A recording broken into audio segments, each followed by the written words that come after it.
sanitaire pour encadrer les internes de la structure médicale en ligne de mire de cette visite autour du membre du gouvernement.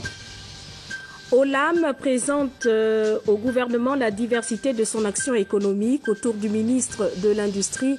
Les membres du gouvernement ont évoqué les attentes du gouvernement en rapport avec le Gabon émergent qui appelle au développement économique dans la zone de Nkok. Voilà pour le sommaire, le développement à présent. Mesdames et messieurs, bonsoir. Vous êtes sur Gabon Télévision.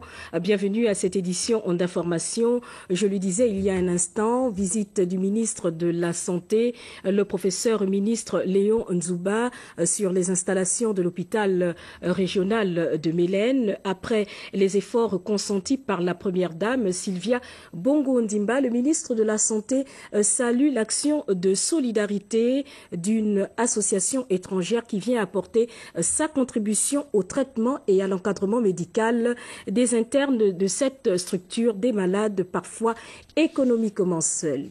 Nous suivons les précisions sur des images de Richard Moubiwa, Basile Biwaou Mikala. National Smile Train Italia à pied d'œuvre depuis le 13 avril dernier à l'hôpital régional de Mélène pour la prise en charge des patients présentant des fentes labio-palatines. Pour le directeur de l'hôpital régional de Mélène, les acteurs de cette caravane sont des anges venus du ciel. Par cet acte chirurgical, comme j'emploierai les mots des parents, nous redonnons une seconde naissance à leurs enfants. Un espoir de vie, une vie meilleure. C'est un acte humanitaire apprécié à sa juste valeur et qui mérite d'être salué et applaudi par le gouvernement de la République. Le ministre de la Santé, le professeur Léon Nzouba, n'a pas hésité à faire le déplacement à Mélène pour le témoin. Nous remercions ce grand train, ce train du sourire, qui est parti de l'Italie pour atterrir au Gabon et donner le sourire à nos enfants qui malheureusement ont eu cette pathologie congénitale, parce qu'il ne faut pas avoir de honte. Les remerciements à l'endroit de la première dame pour son action inlassable envers la population. La caravane Smile Train Gabon, en partenariat avec le ministère de la Santé et la Croix-Rouge gabonaise, avec le concours de la première dame Sylvia Bongo-Ondimba, s'achève demain.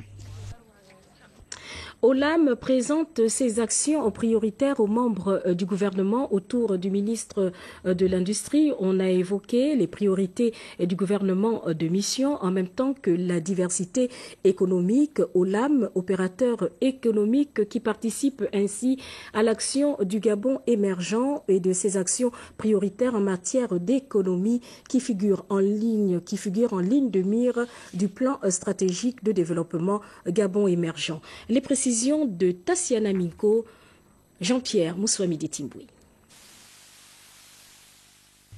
Cette séance de travail entre les membres du gouvernement et le groupe international Olam, que présidait le ministre des Mines et de l'Industrie Régis Simongo, rentre dans le cadre normal de suivi du partenariat stratégique conclu en 2010 entre l'État gabonais et la multinationale Olam. Il s'agissait précisément d'évaluer l'impact socio-économique des investissements d'Olam au Gabon sur la période 2011-2022 à hauteur de 2,5 milliards de dollars.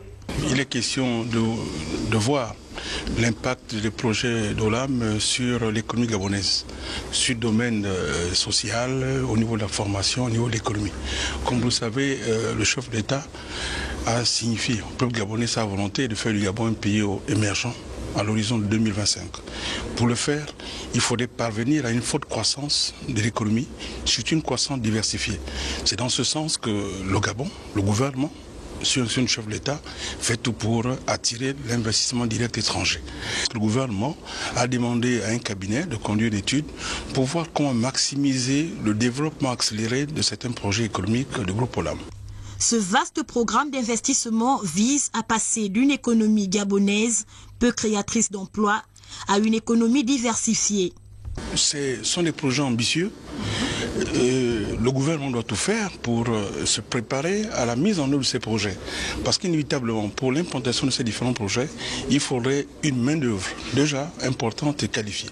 Donc il est clair déjà que dans le cas de la stratégie du gouvernement, il faudrait voir comment orienter les Gabonais au niveau de cette information.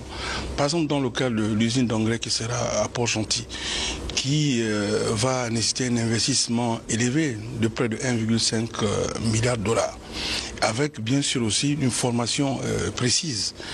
Il faudrait que le ministère de la formation professionnelle puisse déjà préparer les Gabonais dans ce sens. D'ici 5 ans, ces projets vont nécessiter un emploi de main-d'œuvre importante.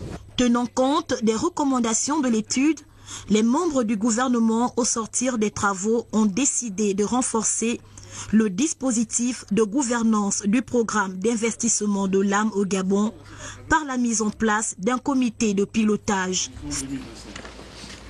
Au chapitre des nouvelles technologies, ce sont les entreprises gabonaises qui viennent de juger, de jauger l'efficacité et la performance des systèmes informatiques intégrés présentés par des partenaires hindous qui séjournent dans notre pays à la faveur d'un point de presse qui a apporté et conduit à l'appropriation du système qu'il convient d'expérimenter aujourd'hui. L'heure est à la décision des opérateurs des entreprises gabonaises. Les précisions Basile Biwaou Mikala sur des images de Yvette Leguokosa.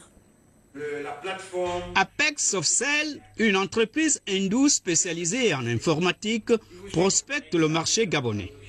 Les experts hindous souhaitent apporter leur contribution au développement du marché dans le cadre d'une solution informatique intégrée.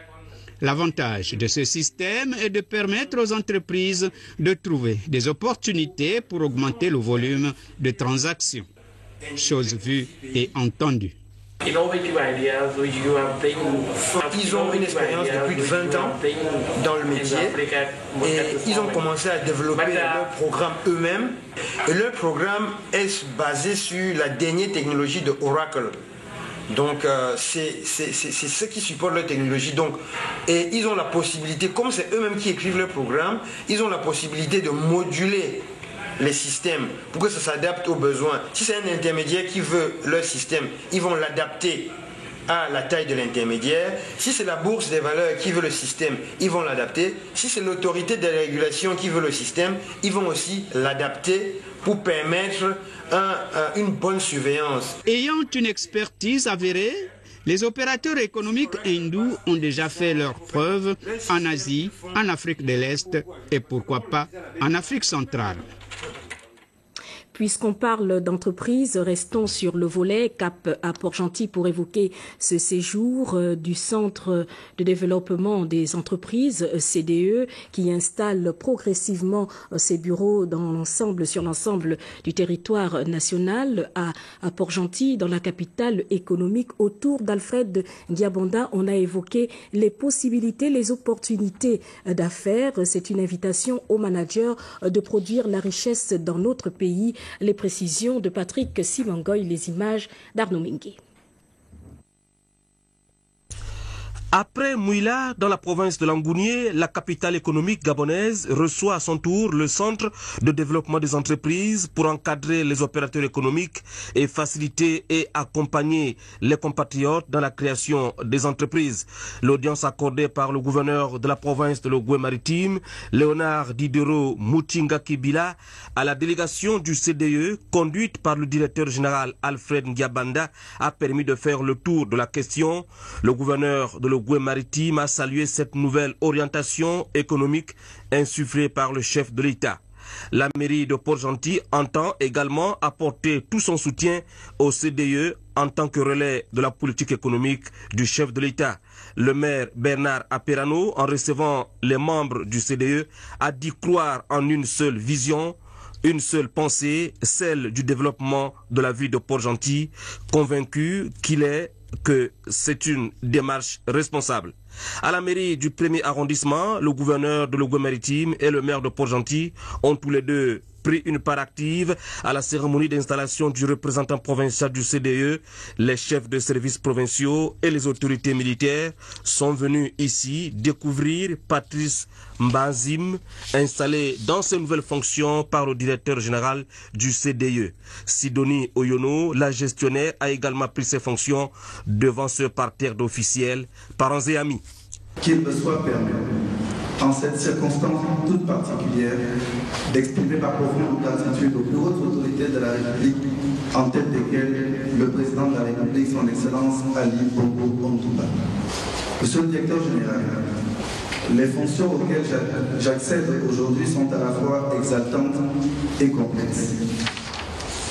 Exaltantes parce que me plaçant au cœur de votre plan stratégique de développement et de redynamisation d'un des secteurs importants de notre économie, à savoir la création d'entreprises. Et j'ai l'habitude de le dire, que l'avenir d'un homme, c'est l'homme lui-même qui le prépare. La réussite d'un homme, c'est l'homme lui-même qui la prépare.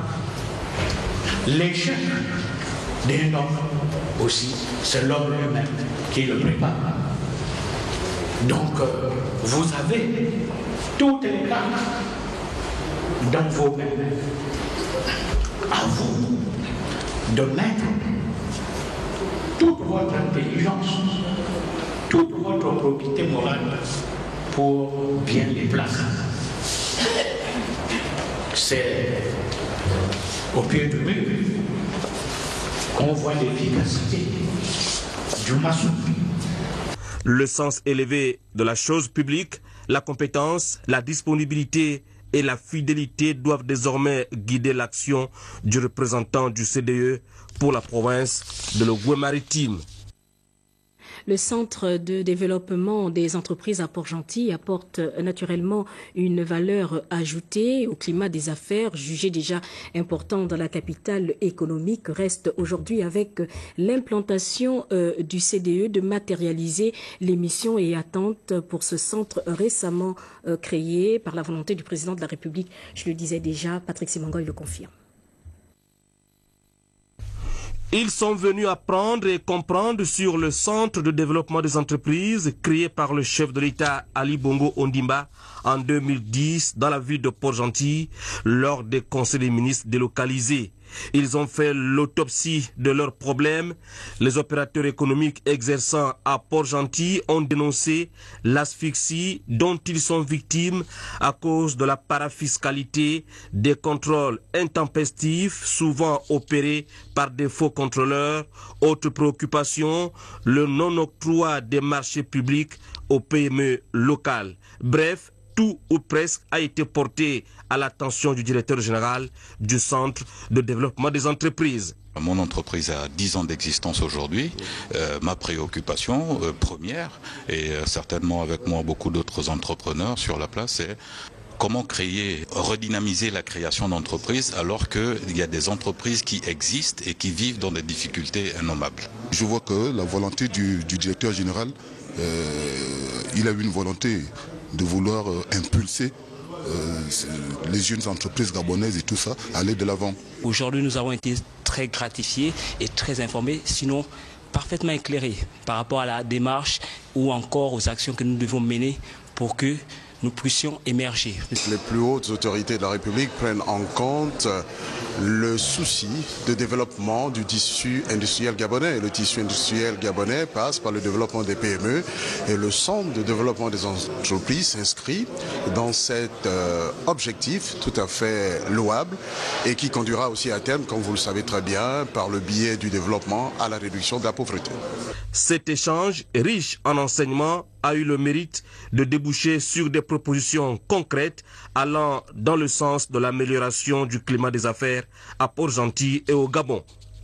Nous allons inviter 2 opérateurs économiques dans chaque province qui vont assister à la commission stratégique que nous avons mis en place et qui va réfléchir sur la stratégie véritable à mettre en place en ce qui concerne les modalités de création des entreprises en 48 heures comme l'exige le président de la République, chef de l'État. Le souci du chef de l'État, c'est de relancer notre économie. Et le président de la République ne peut relancer cette économie qu'en s'appuyant sur les PME gabonaises. Nous n'avons plus besoin des aventuriers.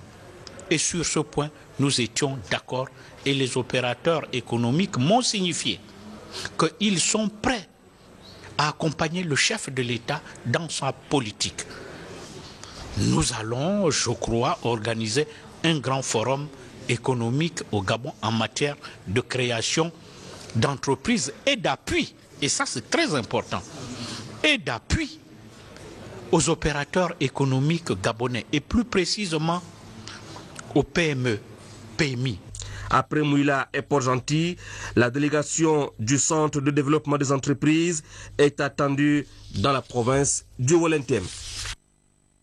L'Assemblée nationale, la Chambre du Parlement, a reçu la visite d'hommes habillés. Les officiers stagiaires de l'École nationale de gendarmerie d'Ovendo sont venus à l'Assemblée nationale s'imprégner du fonctionnement de la représentation diplomatique, un édifice qui, par ailleurs, s'appuie sur leur expertise en matière de sécurité des biens et des personnes.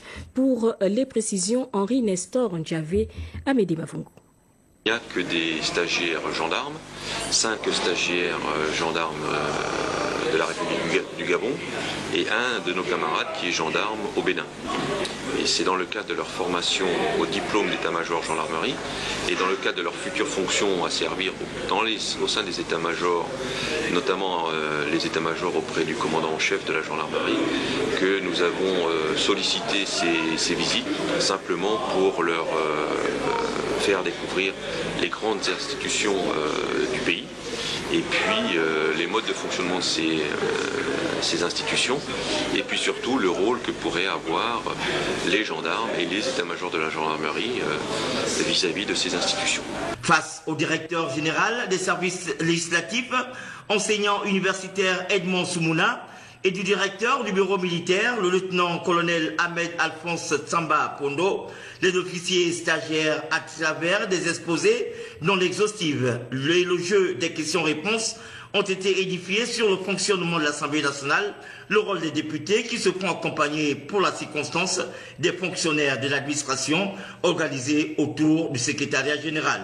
Toutes les zones d'ombre ont été éclairées, avec un accent particulier mis sur l'effort extraordinaire consenti par le bureau de l'Assemblée nationale, avec à sa tête le président de l'institution, M.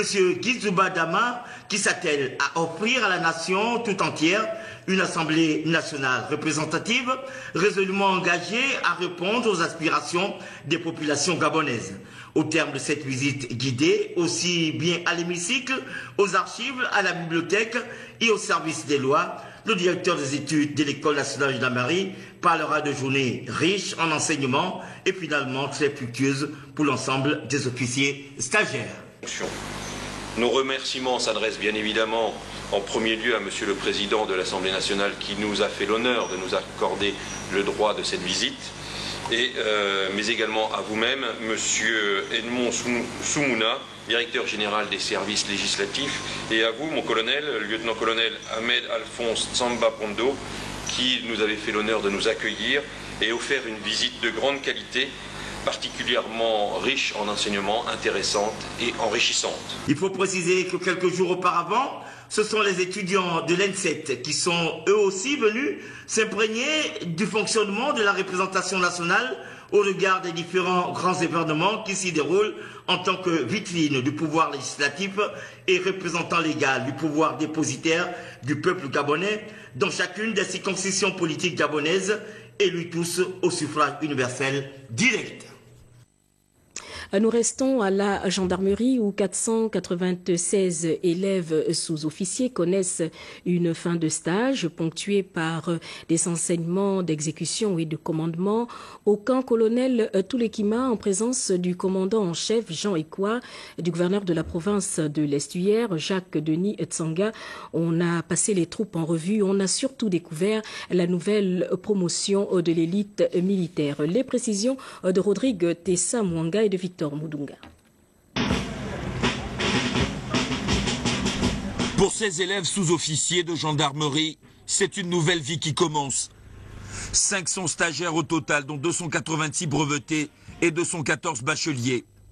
La promotion 2011A a fait preuve d'un rendement excellent, ce qui permet au directeur des écoles de dresser le bilan du stage. Sur 500 apprenants, 496 ont obtenu une moyenne supérieure ou égale à 10 sur 20 et sont désormais titulaires du diplôme d'agent de police judiciaire, tandis que 3 ont été recalés pour moyenne insuffisante et 1 radié des effectifs de la gendarmerie nationale pour faute contre l'honneur et vol, soit un taux de réussite de 99,2% contre un taux d'échec de 0,8%. Cette cérémonie de présentation sous le drapeau marque la fin du stage. Elle est présidée par le commandant en chef de la gendarmerie nationale, Jean Ekwa. Lors de mon propos de prise de contact avec l'ensemble des unités de Libreville et sa périphérie, j'ai planté avec vous les décors pour une gendarmerie de rêve. En effet, cet idéal ne pourra être atteint que si ces composantes sont bien formées. Car la formation est et restera le lampion qui va éclairer notre vision. Une occasion parfaite pour le général de brigade d'indiquer la ligne de conduite sur le terrain. Il ne sera pas question pour vous de profiter de l'uniforme pour semer le trouble au sein des populations. Votre mission première sera de protéger les personnes et les biens, de maintenir et de rétablir l'ordre public, de défendre opérationnellement le territoire national. Fini les notes de contrôle et la discipline du groupement d'instruction d'Ovendo. C'est désormais le travail et le comportement du gendarme qu'ils auront à mettre à la disposition de toute la nation. L'évaluation des stocks de pesticides dans la zone périurbaine de Libreville et d'Ovendo, objet d'un atelier national autour de cette question qui évoque la question de l'anti-pollution ou de l'utilisation exagérément de ces produits à haute teneur chimique, a suscité la réflexion de spécialistes de la question, des spécialistes du ministère de l'Agriculture, à côté des organismes internationaux qui ont participé à cet échange et à cette réflexion pour juger de l'anti-pollution de ces produits sur l'agriculture de notre pays. Les précisions Ahmed Mouyaka, Jean-Pierre Moussouami de Timboui. Ici de leurs conséquences sur la santé et l'environnement, une problématique autour de laquelle s'est tenu cet atelier national de validation du rapport final de l'étude pilote sur l'évaluation des stocks des pesticides dans les zones périurbaines de Libreville et d'Ovendo. En ouverture des travaux, le directeur général du Centre national anti-pollution et le représentant du directeur général de l'Organisation des Nations Unies pour l'alimentation et l'agriculture ont tour à tour situé le contexte de cet atelier. Dans la zone périurbaine de ces communes, certaines couches sociales moins nanties ont mis en valeur des parcelles agricoles pour produire des cultures vivrières et ornementales. C'est dans ce contexte que de nombreux produits chimiques, notamment les pesticides et les fertilisants, sont utilisés de manière intensive et parfois sans aucune prise en compte des mesures de sécurité pour la santé humaine et pour l'environnement.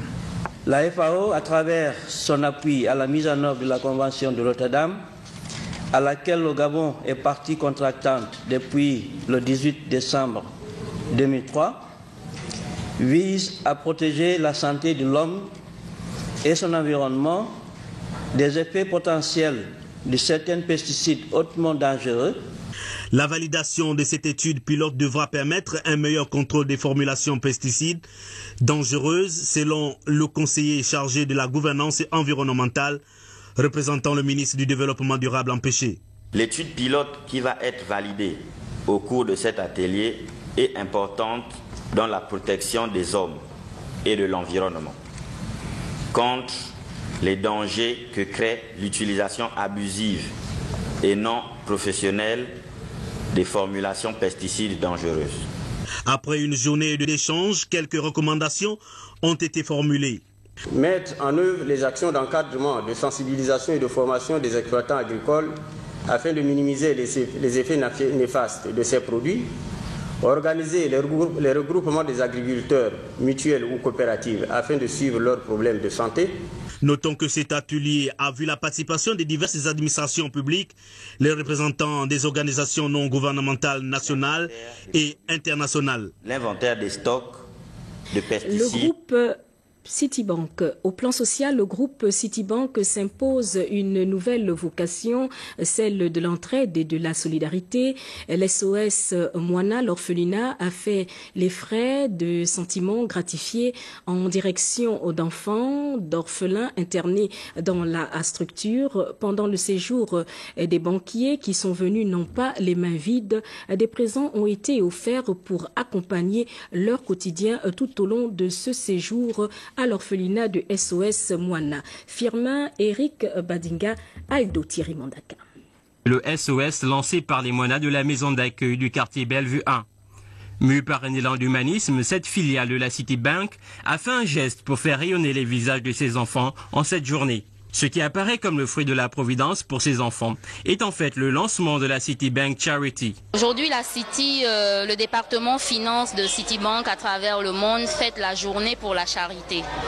Donc c'est par rapport à cela que mes collègues du département finance ont ciblé l'association Moana. Dans le geste de charité, on pense plus à ceux qui en ont besoin. Aujourd'hui, qui a besoin de cette charité, qui peut plus apprécier le bénéfice d'un geste de charité.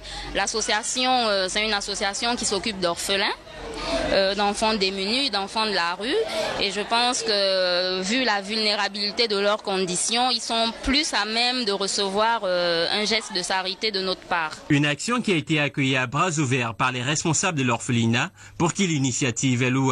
Effectivement, là où il y a une communauté, sans charité, c'est un peu marcher. J'espère que le Seigneur Dieu lui-même, il va protéger le banque en général, Citibank, et en particulier, il donne la santé à ceux qui travaillent dans ces banques et les donner aussi le vrai amour de continuer à faire la charité comme vous le faites aujourd'hui. La Citibank compte maintenir son appui à la maison d'accueil SOS Moana et prévoit de recruter exceptionnellement les filles de ce foyer pour passer des stages dans les métiers de la banque et de la finance. Politique et animation culturelle dans la capitale altogovéenne. À Léconie, particulièrement, le membre du bureau politique Marcel Abeke a fait don de matériel de musique aux femmes de l'UF-PDG du groupe socio-culturel Akilimaya. Les précisions de nos confrères de TV Masuku. Du Parti démocratique gabonais depuis plusieurs années, membre du bureau politique du département des Plateaux, résident désormais en France pour raisons purement professionnelles, Marcel Abeke fait sienne l'assertion selon laquelle, loin des yeux mais près du cœur, en étant de concert avec son fief politique. Quelques jours seulement après la commémoration des 44 ans du PDG, le membre du bureau politique vient de faire un important don d'un orchestre complet, évalué à plusieurs millions de nos francs, au groupe socio-culturel Akilimaya, des Plateaux, conscient bien sûr de la place qu'occupe la femme militante et du rôle joué par ce groupe dans l'action du PDG depuis plusieurs décennies. Une manière comme une autre, pour lui, de prouver toujours son attachement aux idéaux du parti. Le matériel qu'on va vous donner, s'il vous plaît, il va falloir quand même essayer de bien le garder parce que, comme vous savez, les choses ont changé. Je ne suis pas sur place. Il y a un certain nombre de personnes qui ne sont pas sur place. Vous avez du matériel qui sera mis à votre disposition. Véritable motif de satisfaction pour les femmes du groupe socioculturel Akinmaya. Par le biais de leur fédéral, elles ont promis en faire bon usage.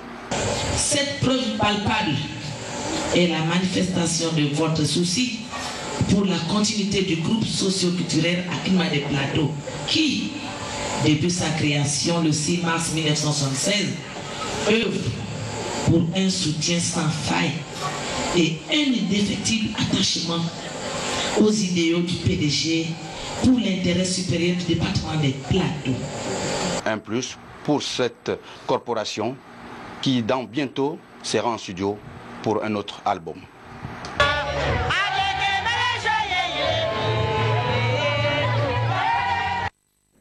On arbore également un sourire du côté de Gabon Télévision où Pablo Mousso-Djingoma, journaliste sportif, rempile à la tête à la présidence de l'association des journalistes sportifs gabonais à la faveur d'une assemblée générale qui s'est tenue dans les locaux de Gabon Télévision. Les précisions de la presse sportive. C'est en présence des journalistes et techniciens sportifs que s'est tenue l'assemblée générale élective du nouveau bureau directeur de l'association des journalistes sportifs gabonais. Après le mot d'ouverture du président sortant, M. Pablo Mousso-Djingoma, le bureau directeur a dressé son rapport moral et financier. Satisfait du bilan soumis à son appréciation, l'Assemblée générale a réélu avec une majorité écrasante le bureau directeur sortant pour un nouveau mandat. L'intérêt de tous les confrères à adhérer à cette association aujourd'hui, qui a changé finalement de nom. Nous quittons de l'association des journalistes sportifs du Gabon, qui était un peu plus réductionniste, à l'association gabonaise de la presse sportive. Parce que ça intègre effectivement certains confrères qui ne sont pas forcément des journalistes, des caméramans, des techniciens, mais qui ne font que du sport. Donc c'est ici le lieu de remercier tous ceux qui ont pris part à cette assemblée générale. Le principal chantier, c'est multiplier les séminaires de formation, puisque j'ai l'habitude de dire qu'on distingue le journaliste sportif du journaliste ordinaire par la maîtrise des lois du jeu. Donc il est important que nous puissions nous appuyer sur les séminaires de formation. Les journalistes et techniciens de la presse sportive ont apprécié le travail réalisé par ce bureau. M. G vient de remplir. Il a été candidat unique sur 4 ans. Il a posé son bilan financier, il a posé son bilan, les 2 bilans qui ont été approuvés à l'unanimité par les délégués. Il lui revient maintenant de travailler pour la prochaine échéance. Il a parlé de cotisation qui ne fonctionne pas. Il souhaite à l'avenir que les gens cotisent. Et moi aussi j'attire l'attention des adhérents qui viennent cotiser parce que sans cotisation, aucune association ne peut prospérer. Nous voyons cet engouement que le président et ses compatriotes militent pour ceux qui adhèrent ou ceux qui vont adhérer à ce groupe-là, à cette association. Je loue ce courage qu'il a parce que au sortir de ce premier mandat, il a eu à faire des grandes choses. Le nouveau bureau directeur se donne plusieurs objectifs pour son nouveau mandat, avec entre autres l'intégration des techniciens qui font du sport au sein de l'association. Avant de refermer ce journal, cette communication que je vous livre, dans le cadre du recrutement national 2012, le chef d'état-major de l'armée de terre invite les jeunes gens des 2 sexes de nationalité gabonaise âgés de 18 à 24 ans désirant faire carrière au sein de l'armée de terre à bien vouloir déposer leur dossier de candidature à la direction des personnels de la chancellerie de l'état-major de l'armée de terre, 6 au boulevard du bord de mer pour les candidats de Libreville, au gouvernorat de Lambaréné pour la province du Moyen-Ogooué et dans les casernes militaires pour les autres provinces. La date limite de dépôt des dossiers est fixée au 30 avril 2012. Le dossier devra comporter les précises ci-après: une demande manuscrite adressée au chef d'état-major de l'armée de terre, une attestation de scolarité et diplôme des originaux s'il vous plaît, une copie d'acte de naissance légalisé, un extrait de casier judiciaire original et 4 demi-photos. Les candidats subiront des tests de sélection à une date qui fera l'objet d'un autre communiqué. Mesdames et messieurs, naturellement, mesdemoiselles, merci d'avoir suivi le journal de Gabon Télévision avec le même plaisir. Dieu voulant, je vous retrouve demain à 20h. Bonne soirée chez vous.